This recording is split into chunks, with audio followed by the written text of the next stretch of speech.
What is up, everybody? My name is Justin. This is Forever Self-Employed. In today's video, we're going to be talking about how to make $1,000 a day cleaning roofs. I'm joined with a special guest, Mr. Mike. Would you like to go ahead and introduce yourself?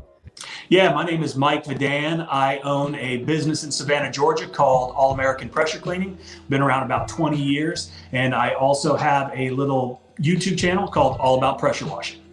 Excellent, excellent. So in this video, we're going to be talking specifically about roof cleaning. I know you do a lot of cleaning in Georgia. So for anybody who is unaware, can you kind of break down basically what a roof wash is? Kind of as if you were telling a customer that didn't know about it. Yeah, absolutely. And that's one of the most important things to understand when you're trying to sell roof washing is most people aren't even aware that it's a service that's offered. They just think that they're stuck with these ugly black streaks on their roof, and that is not the case, as we all know. When you're talking to a customer, there are two things to think about when you're appealing to them or you're marketing to them or you're trying to sell them. And the first is vanity, right? Because customers ultimately want to keep up with the Joneses, right? When they drive up to their house, they want to see that their house looks good, their yard looks good, that their roof looks good. And if they've got this algae on there with those ugly black streaks, it's completely detracting from the curb appeal of the home, and they don't want that up there. So that's the easy sell, is, just playing off their vanity. The other component, of course, is the cost. We know that that algae is eating away at the roof, right? The algae is actually eating the components that make up the shingle. And as that algae grows and continues to live and survive, it is completely deteriorating that roof. So that's going to cost that homeowner a tremendous amount of money, because they're eventually going to have to replace that roof probably sooner than they want to. When we could come out, we could clean it, and for probably under $1,000, get that thing looking great. I always like to refer to roof washes as a luxury service because they are particularly high ticket. Now, whenever you're doing your marketing, are you specifically marketing for roof washes, or do you offer those as kind of an upsell whenever you see that the customer could benefit from a roof wash? Yeah, good question. So this year, and I kind of set a goal for myself at the end of last year, that I wanted to really push roof cleaning more than we ever have. In the past, it has been an add-on service. It's just been on, kind of on the periphery, and not something that we have 100% focused on. Now I am completely focused on roof cleaning. A, it's highly profitable. B, if you have the right equipment, the right knowledge, you can get in and out real quick. And like you say, what is it? Make that money? Yeah, how's hard to get that money, baby? I just ordered probably, I think, 5,000 roof cleaning postcards from Vistaprint. I designed them, and front and back glossy, and we are absolutely covering every high-end neighborhood in the Savannah area, and it's the ROI on this so far has just been amazing.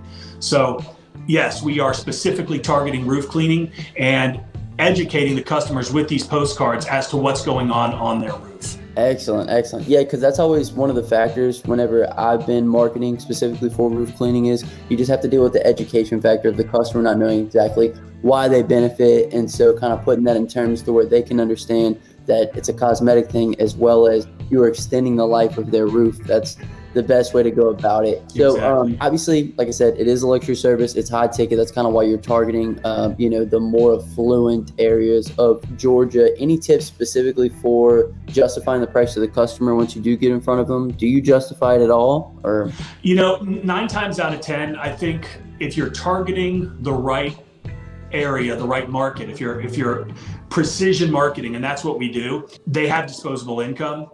They're not going to balk so much at the price. But again, it's educating them and allowing them to kind of understand why this is important. Like I said, we typically are marketing towards a higher end customer that has disposable income. So there's not a whole lot of extra education or justification.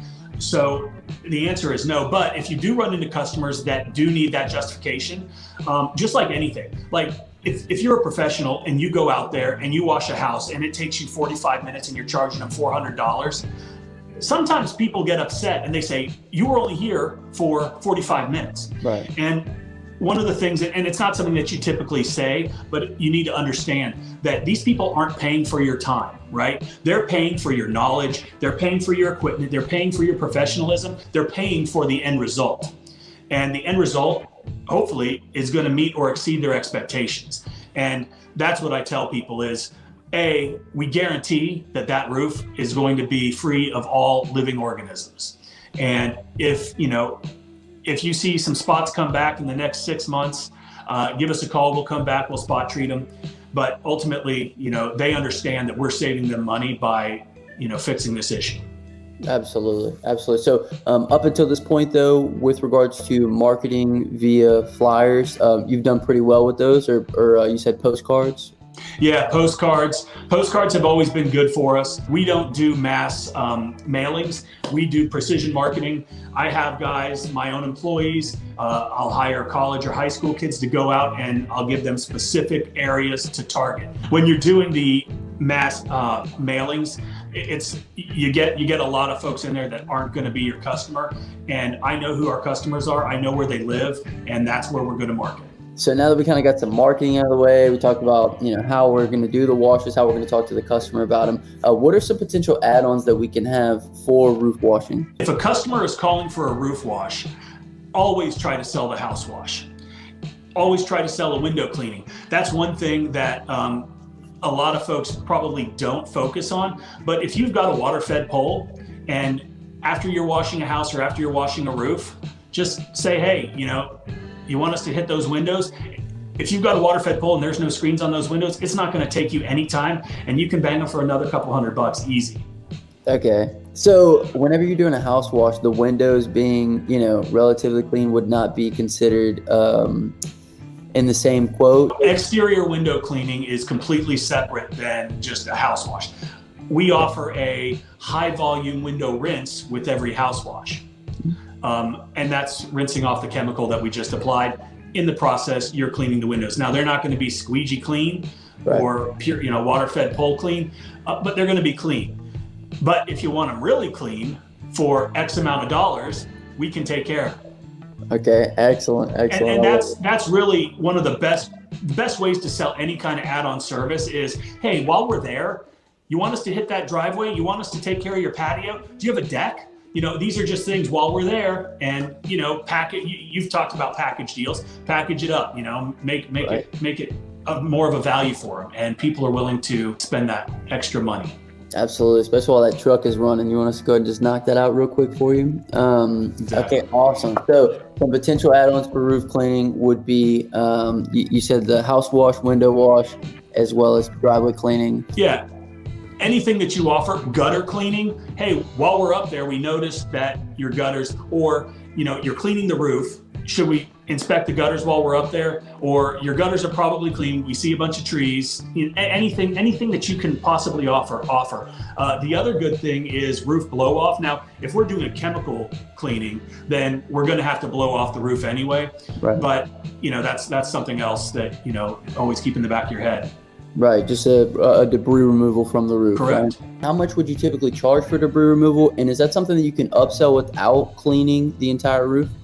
Yeah, so, and that's something that is a great add-on for most of your other services. Like I said, when you're chemically cleaning the roof, you're going to blow off the debris that's on the roof before you treat it.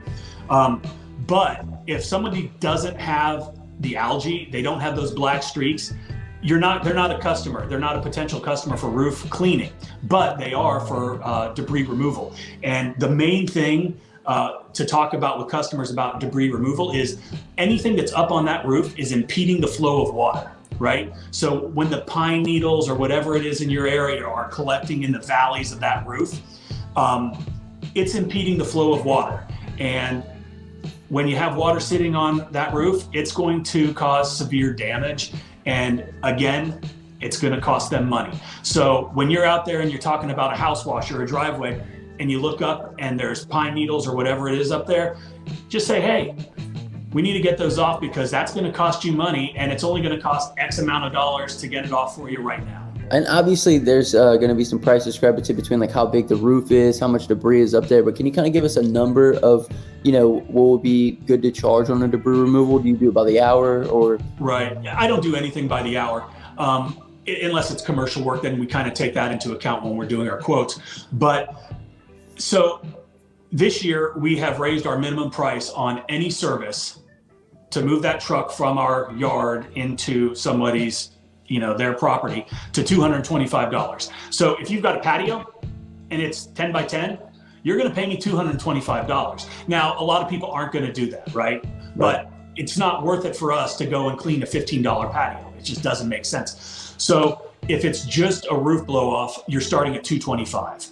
But if we're already there and we're washing a house or doing a driveway, then it's more of a time thing. It's more of a, how big of a problem is it going to be? How many times are we going to have to move the ladder? How steep is it? All those things come into account. If it's easy, if I can jump up there, one of the guys can jump up there and blow it off real quick with a backpack blower, or, then we're not going to charge a whole lot, Right. But every job is different. Every roof is different. So we just kind of call an audible every single day. There you go. Very circumstantial. I like it. All right. Excellent. Well, you gave us some great information today. Some great stuff that we can really utilize in our business. Every guest that comes on has to pick the word of the day. What would you like the word of the day to be? Call an audible. Call an audible. If you guys made it this far in the video, go ahead and comment down below, call an audible, and I'll hashtag you a real one. Thank you so much for joining us, man. If you guys did enjoy the video, please hit the thumbs up button and go check out Mr. Mike's channel. I will leave it linked in the comment section description. My name is Justin. This is Forever Self-Employed. And until next time, hustle hard and get that money, baby. Peace.